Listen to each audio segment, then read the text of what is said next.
Assalamualaikum warahmatullahi wabarakatuh. Perkenalkan, saya Sekades Piradia Ramadhani dengan NPM F0G00283 akan menjelaskan mengenai sistem reproduksi pada wanita. Organ atau alat kelamin pada wanita. Yang pertama ada uterus atau rahim, yang kedua ada tuba fallopi, yang ketiga ada ovarium atau indung telur, yang keempat ada vagina atau mulut rahim. Yang pertama ovarium. Di dalam ovarium terdapat sel telur yang sedang berkembang. Semenjak dilahirkan, sel telur yang dimiliki perempuan tersimpan di dalam ovarium dalam keadaan tak berkembang. Sebulan sekali, perintah hormonal dari otak memerintahkan ovarium untuk memproduksi folikel, di mana folikel yang dominan melepaskan sel telur dewasa untuk pembuahan. Pada masa ini, setelah rongga rahim menebal untuk persiapan pertumbuhan sel telur yang telah dibuahi untuk menjadi janin atau cabang bayi. Selain itu, ovarium menghasilkan hormon estrogen dan progesteron. Bila kadar estrogen mencapai puncaknya, maka hormon ini akan memberi umpan balik ke kelenjar di otak untuk melepaskan atau menyerap LH. Untuk menyiapkan telur untuk pembuahan, FSH mulai membagi materi genetiknya. Ini tanda dimulainya siklus reproduksi. Folikel kemudian melepaskan hormon estrogen yang membuat lapisan uterus dapat menerima telur yang telah dibuahi. Dalam perjalanannya menuju uterus, ada dua hal yang dapat terjadi pada telur, dibuahi oleh sperma atau tidak.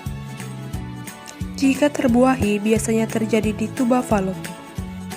Dari situ, telur menuju uterus dan tertanam dalam dinding lapisan uterus untuk menyuburkan dirinya. Jika telur tidak dibuahi dalam waktu 24 jam setelah keluar dari ovarium, ia berhenti berkembang dan hancur sebelum mencapai uterus. Sebagai gantinya, uterus mengeluarkan lapisannya dalam bentuk menstruasi selama 4-5 hari.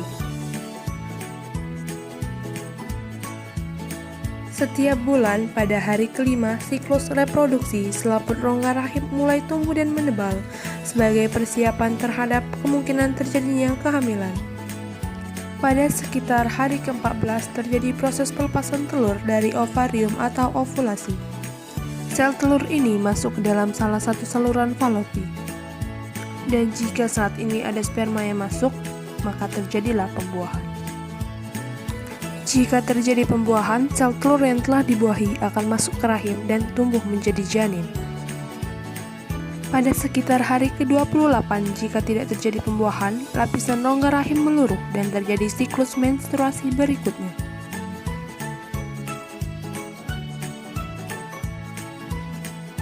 Setelah dipancarkan ke dalam mulut rahim, sel sperma bergerak ke dalam rongga rahim dan saluran telur untuk mencapai sel telur yang telah matang dan siap dibuahi. Dari jutaan sperma yang dipancarkan, hanya beberapa yang dapat bertahan hidup mencapai indung telur, dan hanya satu yang dapat bertahan di dalam indung telur. Sperma kemudian mempenetrasi dinding sel telur, kemudian mengkombinasikan materi genetiknya dengan sel telur dalam proses yang disebut pembuahan. 3 bulan pertama kehamilan terjadi selama 14 minggu dari 40 minggu pada masa kehamilan. Pada masa ini, wanita akan mengalami berbagai perubahan emosi yang dikarenakan perubahan hormon pada tubuhnya.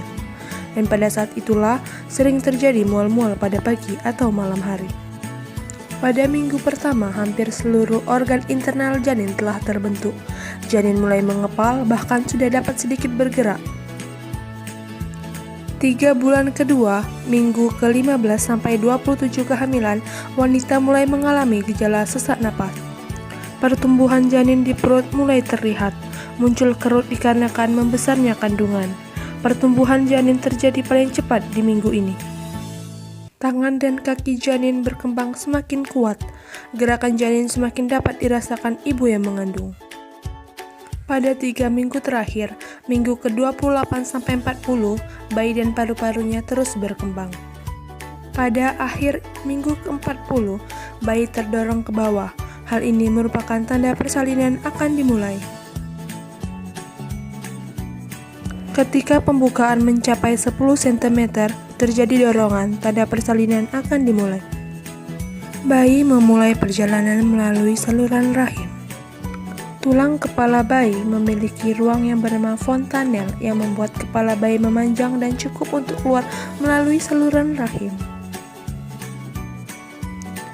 Kepala dan pundak bayi disangga, sementara bagian tubuh lainnya dapat keluar dengan mudah.